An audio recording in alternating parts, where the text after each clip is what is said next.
Hi, welcome to Reading, Raising, and Praising. I'm Kate. I'm Jamie. And today we are going to discuss Theo of Golden by Alan Levi. I want to say Levy, but that's probably not right. Yeah. Okay. Two first names. So, Okay.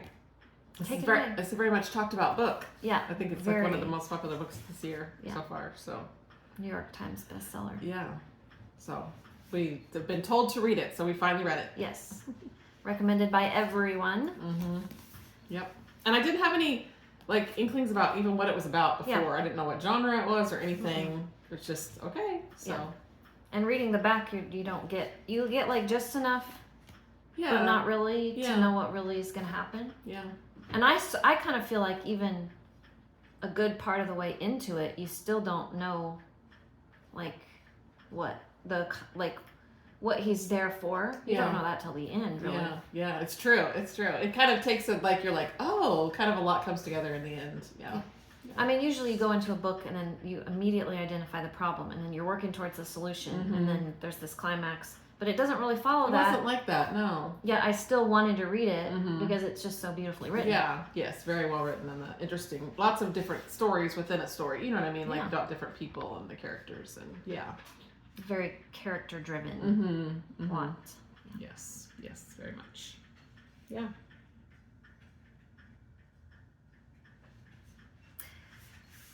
I don't know where to start. I have a lot of notes. So. Yeah. I just think the first page 4, I had the very first quote that I said. It says, "Wherever he lived," which is Theo, or traveled, he made a habit of reading historic markers, something he was able to do in 5 languages. And I thought that was interesting because I like to do that anytime we go somewhere that has historic markers. You know, if you're just walking in a new city or a new town or something, it's just always interesting to do that. So someone that just notices those little details. Yeah. Well, and I have from page 3 that I said, I already love him. I already love him because it said inquisitive disposition. I mean, he just wanted to absorb everything. Yes, details and the art of everything. I mean, you really realize how much he pays attention to every little thing. Yeah, that's funny that we both noticed something. Yeah. And very beginning. You don't know this. I mean, I suspected throughout the book, but you don't know till the end that he's an artist. Yeah. But now that I'm reflecting back, you're like, that's why he's like that. Exactly. When he's so into it and he sees all the details, you're like, wow, this is, and then you're like, well, no wonder. Right. He was an artist. Yeah. But he just, the art of everything,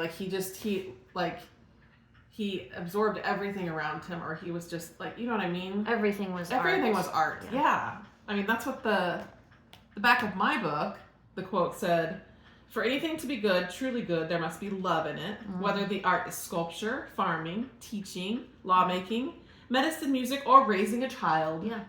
Nothing is what it's supposed to be if love is not at the core." Love that. And so I had that quoted too, and that's what I was thinking when we were just talking about that. So Asher says, then how do you know love is in it? Mm-hmm. And so then they go on, and anyway, it was very interesting. Yeah. Everything he did too, he did with it was from his heart. Yeah. So we'll eventually talk about the characters, but I was gonna go into the setting because it's it's in the title. Yeah, the town of Golden. So yeah. So Golden is based on Columbus, Georgia, I learned yesterday. I figured Georgia, but I couldn't tell. Yeah. So Google said this city along the Chattahoochee River served as real-life inspiration for the fictional town of Golden. Okay.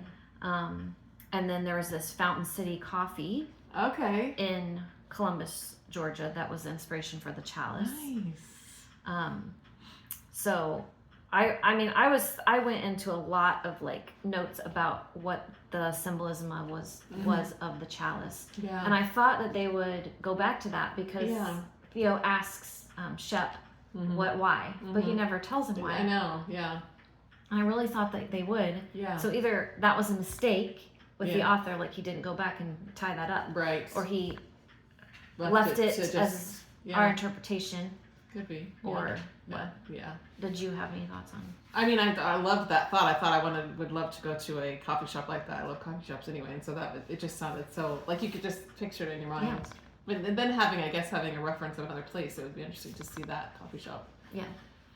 It looks like a Main Street coffee shop would look. Vaulted ceilings and Just with art and Portraits stuff. I guess all. just portraits of people make it more different than just your plain. Not that regular art is bad. It's just people that live there. Yeah. Like that's what Yeah. you know what I mean. It's the community. Yeah. Yeah. I kind of was relating that to like the cup of wine Mm-hmm. at the Lord's Supper. Yeah, that's what I was thinking. Chalice. That's what I think of when you think of we take communion. Right. So yeah. how would you like Yeah. relate that to this? So Yeah. the good. one thought I had was Theo certainly poured out his life for his friends and family. You know, Jesus says, "This is my blood shed for you." Right. You know. Right. That's good. Perfect. Yeah. And then, like specifically in Judaism, the Kiddush cup was the cup of wine that they use to usher in every Sabbath, and that was kind of that Kiddush means sanctification. So I was thinking about how Theo kind of this is his sanctification process of like I was thinking specifically how the mother of Asher, I don't remember the name, how he like kind of messed that up, and so this was like his coming back and kind of making it right. And anyway. That's true. Yeah. I don't know. Now that you say that chalice thing, I wish the author would have gone into more of that, but I didn't think about it later. You need to ask him. Yeah. Make him tell us. Yeah. He looks like an interesting guy. His picture on the back of the book. Oh, yeah. Yep. His first novel, so I mean, he's doing something. He's doing good here. Well, and he had so many other things. It says attorney, judge, singer, songwriter, and like cares for his family, property, acreage. Yeah. So where did he come up with it? It's just interesting how they was part of his life. Did he? You know what I mean? I wonder if it was based. It would be interesting to see it or read an interview about that. Yeah, so. for sure. I'm going to pause because I got you a present. Oh. Okay. So, here. What is this? A little It's black not bag? a mug. It's not a mug. It's not a mug. Oh darn! I was gonna say, how did he fit it in there? What is this? Am I supposed to know what it is by this? You have to open it. It's a loop. It's he talks about the. Yeah. How do I open it? You slide that part out. Like. Is it working? There we go. Yeah. Like a jeweler's. You look. Yeah. At things closely. You look at things. Well, so when he talks about it, there's a quote. This is page 12, my page 12. Okay. For one like him, the portraiture and the chalice was an embarrassment of riches, a treasure trove, a visual feast. But that's like the part where he's talked about. He would get his little thing out and like look at the details, and then he gave one to Ellen. Oh yeah. But these have a little light, so. That is cool. I just got it today. Oh, I ordered it. gosh. I ordered them yesterday. Oh wow, you did good. Amazon. Yeah. Anyway. I might need that. I have bifocals, so I mean, it's upside down when you look at things. Yeah. So that's interesting. Yeah. But I haven't figured out. Maybe there's a trick to this that I don't know. Yeah. Look at that. That's cool. Anyway. How fun. Look at that. So that's a gift for you. Thank you. Super fun little case. Very cute. I had to look up how it was pronounced because I'm like, is it Lupe? Yeah, I don't know. Like Spanish. Yeah. I have more. So talk about the chalice.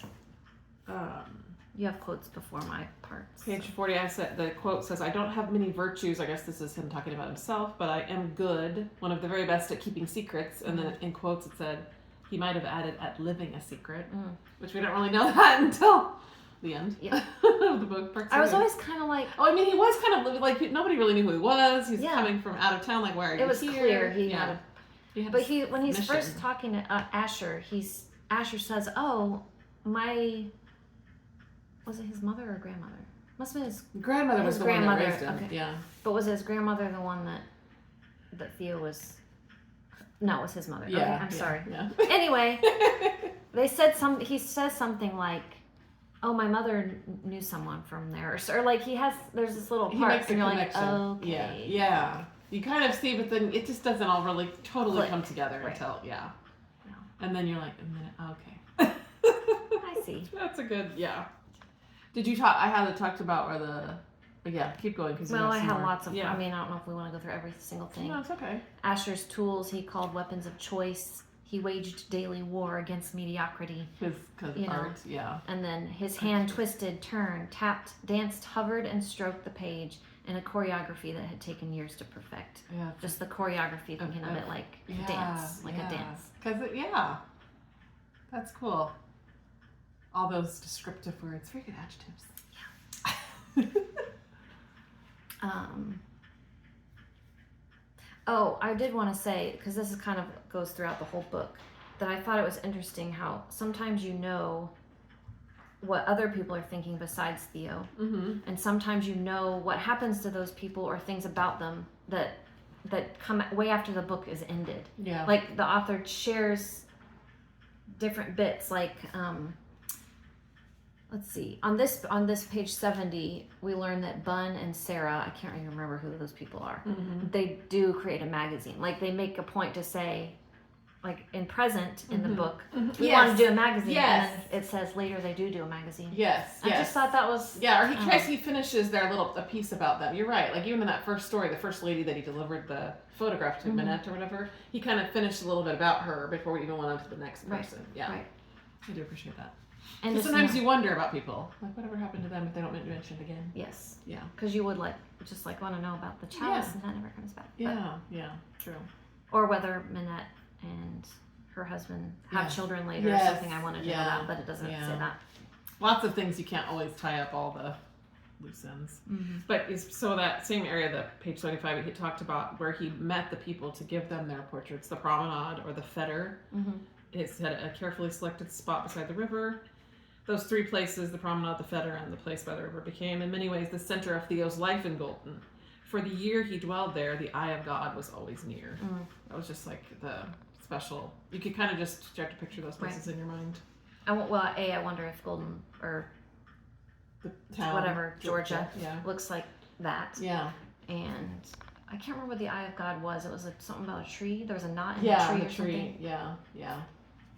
I just thought the promenade, that would be probably a really cool little, I love when towns have a little main square area, main place that you can gather. There's a place in Iowa, I think in Coralville, where they have like the Ped Mall, which is like it's shops, but it's just down in the sidewalk. You can't drive down. I like that. That's kind of cool. Yeah, it is. More old town like. I have not till 102. Do you have I just have something more about Theo.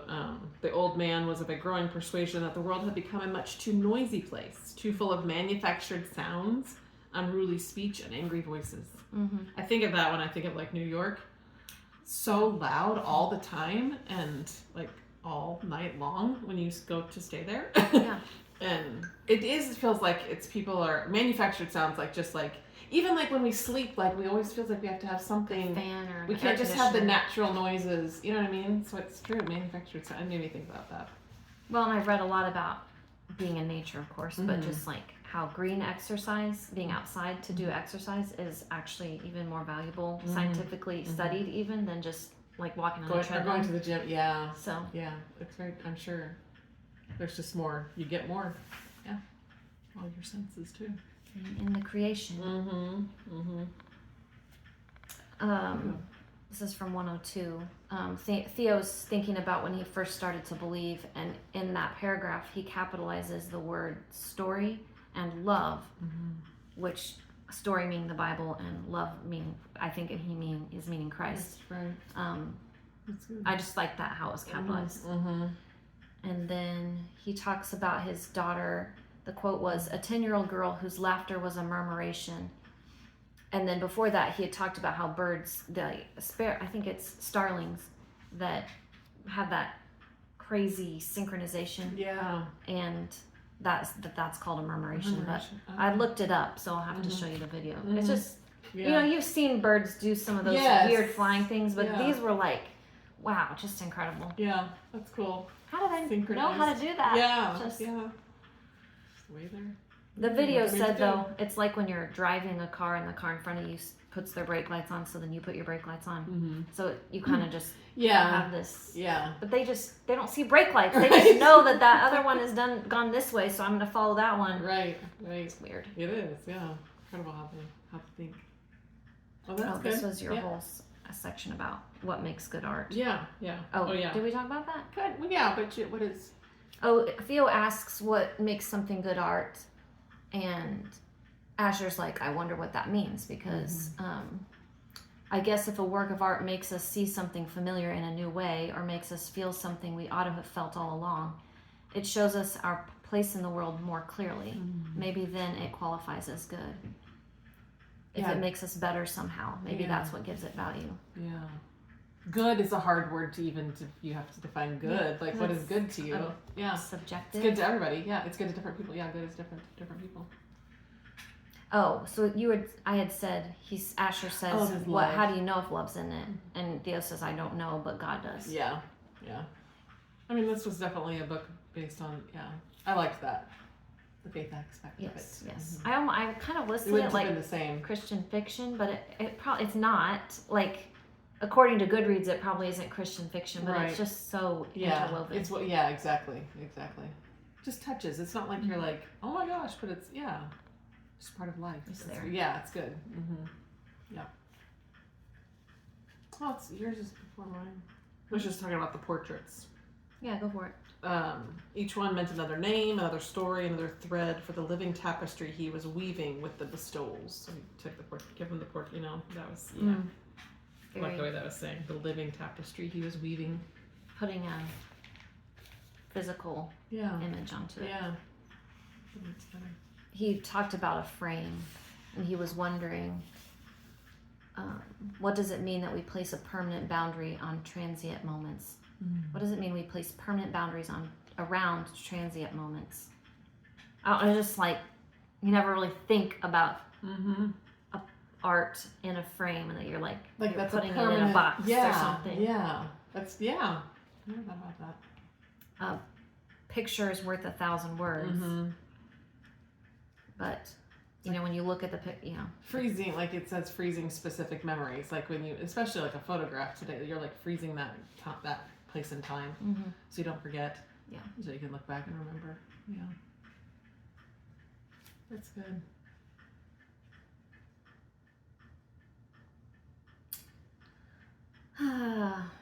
It's all good. I had asked my husband and his dad this morning about, there's this part where Asher talks about unmet expectations. And then he says, from what I can tell, lots of artists and creatives, especially little known artists, wrestle with it. And I'm like, don't we all wrestle with that? Yeah. But then Theo says, I think all of us wrestle with those feelings. Unmet expectations have a clever way of showing up in every stage of life. Yes. But I was proposing this question of like, aren't most arguments that we have with people unmet a disagreement? That, But I feel like I'm relating that more to marriage. Like, I'm expecting that you're going to do X, Y, Z. Right. And you don't. Or even children, as a parent. Yeah. So. It's true. That's a good way to put it. Most arguments are. Yep.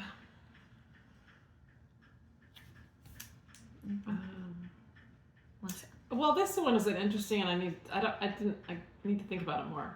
When he's speaking to Basil, and he says, I don't even remember what they're talking about, because I didn't have my book still when I wrote this. Oh. And I just kind of like would make notes on page numbers, and then I had to go back. And remember, heaven can draw a straight line with a crooked stick. So, I mean, you can, is it like the path can be crooked? Well, I had a quote from before that. I don't think it mattered. No, it was about Basil saying that being a teacher was like teaching magic. Anyway, I can open it, but I read it, but I wasn't like, I'll think more about it. Might not be the same page. I don't know if mine was. Oh yeah, here it is. Augustine. It's something that Augustine said. And remember, heaven can draw a straight line with a crooked stick. The first thing that jumps out at me is like, we are crooked sticks. Yeah. Like, we're sinful. Yeah. But heaven, God can use even a crooked stick to That's what I was thinking. Maybe? I was thinking either that or a path or something. Yes, but like the path to heaven is crooked. He can do anything with anything. Yeah. I just thought that was really interesting, like, to think about. Yeah. So many little bits. So many tidbits. I feel like I missed. That's why it's like, this book is full of, Oh, Theo asks Ellen about her favorite color, and she says blonde. And I'm just like, it's just so cute. Yeah, very cute. Because I would like to see a picture of Ellen. Like, well, this is the only one I did this for, but sometimes I think about who would act as that person in a film. Yes. And so I chose from the Hunger Wyrus. Just because this Wyrus. Yeah. It's mostly because she is like really smart, but also really crazy. Yeah. And that's who I. Yes. That's who I picked. Okay. So that's what I picked. That's good. Yeah. That's good. That's funny. Yeah. You're right though. Very smart, but woo. Yeah. But she's gone a little mental because of the trauma of what she went through. And this Ellen she's fascinating, but she's very interesting. Eccentric. Yes, very much. But I appreciated Theo's, heart for her. Yeah. Because people like that need they need people that have that heart for that. See them. Yes, what's that's what inside it is. and See not them just for them. Not just be like, oh, you're crazy or you're weird or you're too much. Yeah, that was good. I wanted to see what you thought about this. He says to Ellen, "The older I get, the more convinced I am that every hurt the world has ever known is somehow the fault of every person who ever lived. Maybe not directly and never entirely, but somehow I fear we own all of the world's hurts together." Wow. That's a lot. But I just related that to, there's a trickle down. The sins of the father, the sins of the son, and there's a trickle down, and the constant sin all around us and we're going to hurt each other because we're sinful. So we are hurting each other all the time. Right.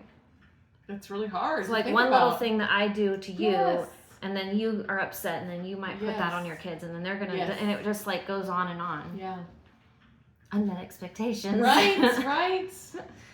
And we can't do anything about it on our own. Right. Yeah, that's definitely something to think about. Yeah, trickle down. You're exactly right. So when they're in the church, and Ellen, there's that scene and everyone's staring and everybody. She has the bike. Yes. Yeah. Mm-hmm. And I can't remember what exactly happens, but there's that scene. And the pastor starts again. They reconvene and they're doing their thing. And Theo thinks one could almost hear the sound of stones dropping to the ground.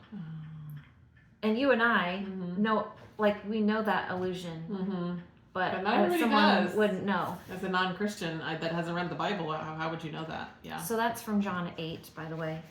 And they say to Jesus, "This woman was caught in the very act of adultery. Moses' law says to kill her. What about it?"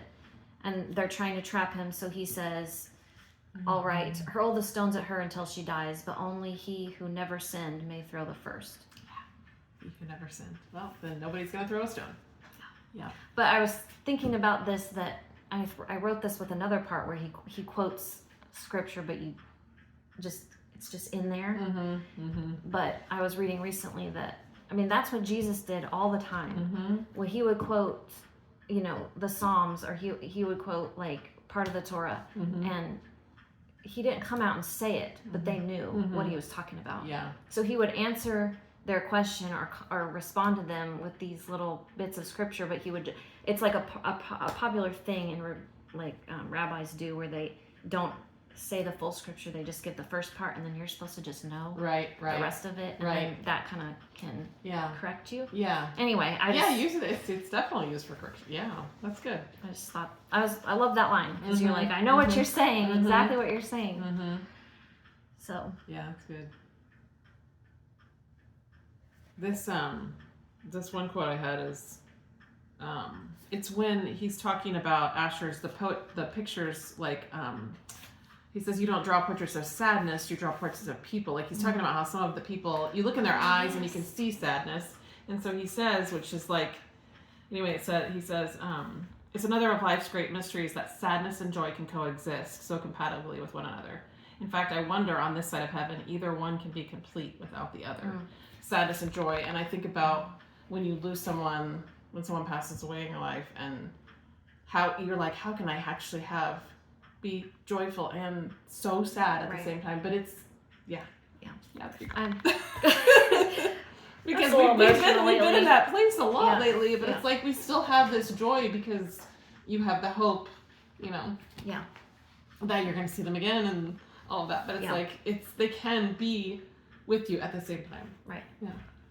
It's just, yeah.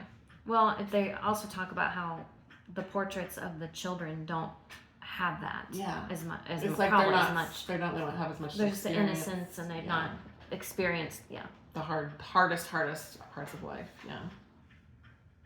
But I've been reflecting on that too. I should have written that down, because when you do look at people, you can see that. You can see like the people, like there's a roughness about some people that you're like, man, you've been through. You know, you can tell that what they've been through a lot. It's interesting. Yeah. So it's like you can't judge someone. You just have to think about that everybody's been through something, you know, and you don't know how much some people have been through. Yeah. Giving people the benefit of the doubt just because you don't know. Yeah. This book was really good about, helping you to remember that. Yeah. There were other books referenced. I always think that's interesting. What other? Dandelion Wine, To Kill a Mockingbird. Oh, yeah. They're just random. Yes, To Kill a Mockingbird. I have to read that. Yes. I swear I probably have read that. I know I read it. I really don't think I actually read it in school. I think I just read the Cliff Notes. Yeah. But I don't remember. Exactly. So I do want to read that one. Yeah. Yeah, there's the Featherwood that we were talking about yesterday. Oh, yeah. This is not intentional, but Mom brought this over yesterday, and it's like a school. It has holes in it, and I was like, that's like a featherwood. It would have, the little, it's not feathers sticking in. Yeah. Not quite this way. Yeah. The Invention of Ellen. Right. Block of wood with holes where feathers can be through it. Yeah. I was like, oh yeah, I forgot about that. Was that after? So I had written down the bird tour, and I said, this is the kind of gift I can get behind. She didn't have anything. Yeah. So that was her gift to him. I'm like, that was like. Yeah, that was beautiful. Yeah, best gift. You can't give anything like that. Yeah. Most quality time. Yes. And something he was interested in. Right. Those kind of gifts are quality time are the best kind of gifts. But it's hard to. Yeah. You always want to have something. Yeah. For someone. Yeah.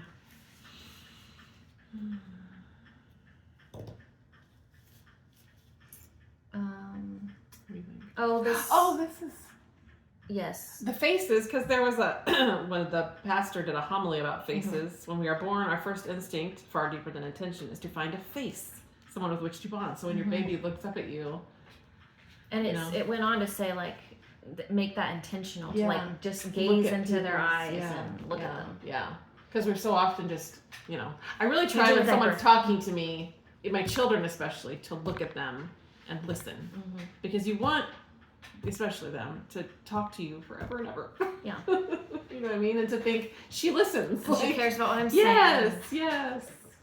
I have one that never talks to me, and the other one always talks to me. It talks too much, maybe, but still. And so it's hard. It is hard, and I'm trying to work on that. But the one that you do, the one that doesn't, you just, you almost have to be really. When she does, I'm like, I'm really Tell me more. Attention. Tell me more.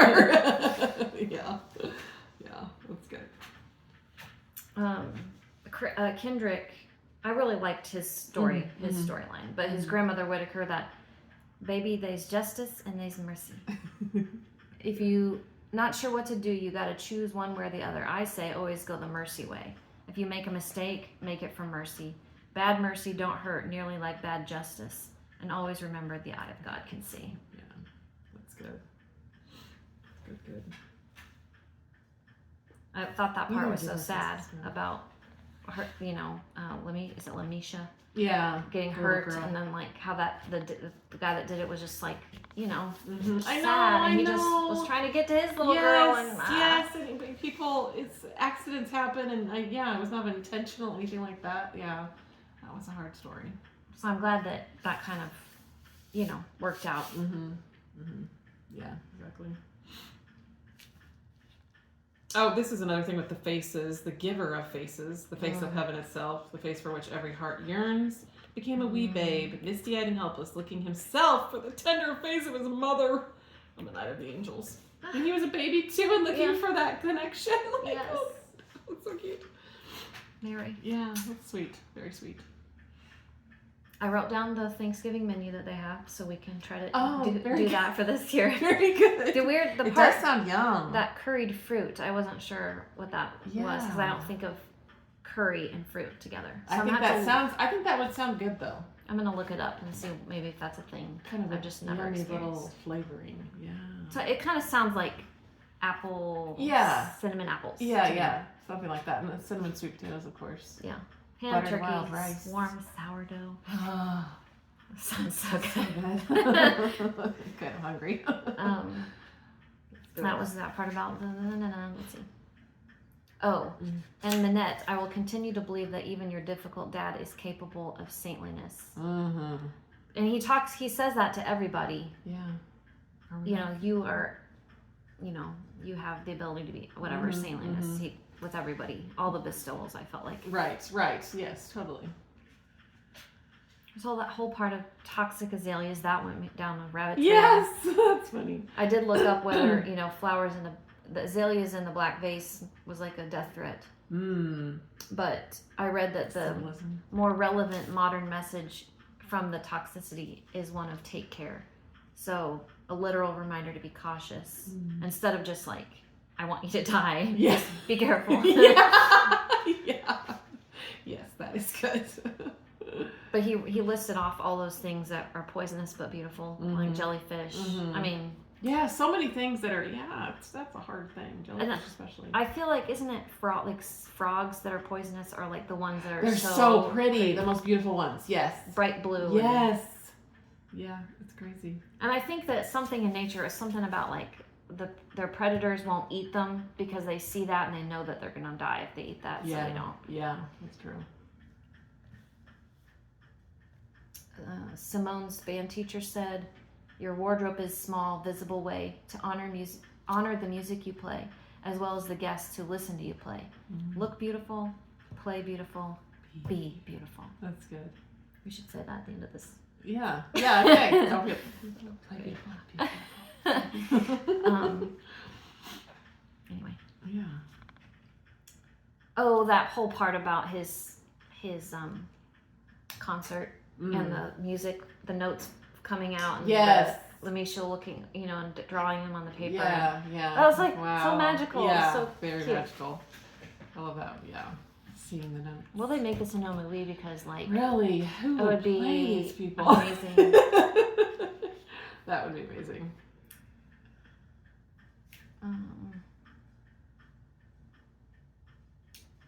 I think this was. Oh, this is the funeral where the pastor says, just I'm not going to read the whole thing, but God in His sublime goodness has always sent others to help us see clearly. It was just there's a whole paragraph about that, but yeah, I had some of that too. And then there were 2 places where you could go to the website and get other stuff. Like one of them was the bench, the drawing of the bench where he would sit. Yeah. I tried to get it, but it wouldn't. The captcha failed every time. Yeah. So I couldn't do that. Yeah. And then the other was the story that he writes about to Lamisha about the. Yes. That magical place. Or whatever. Yeah. I couldn't find that part. Yeah. On the website. So. Interesting. Okay. But my question was, did Theo know when he walked into the chalice for the first time that he would find Asher's stuff there? Or was that, like, I knew he knew he was looking for Asher. Yeah. But I'm like, did he somehow know that he was going to find the portraits there? Like, he'd already seen it in the newspaper. Right. Did he know that he was an artist that did that in that town? Right. True. Good question. I don't know. Yeah. I was just, how was he planning to come across Asher? Or was he just thinking, like just show up and be like, I'll figure it out when I go or something? Yeah, that's true. Did he have a plan? These are questions we would like to know. Yes. The answer to. Fine. For anyone who has a question. The last thing that I had was just from the funeral. And I think this is what the pastor must have said. And so I say to you, my friends and neighbors, followers of Christ, and those not, if you would honor the memory of Gamez Theophilus, however you say his name, Theo, then do good, bestow kindness, strive for beauty, seek and find the river that leads to life everlasting, and draw from the fountain that never runs dry. Proper funeral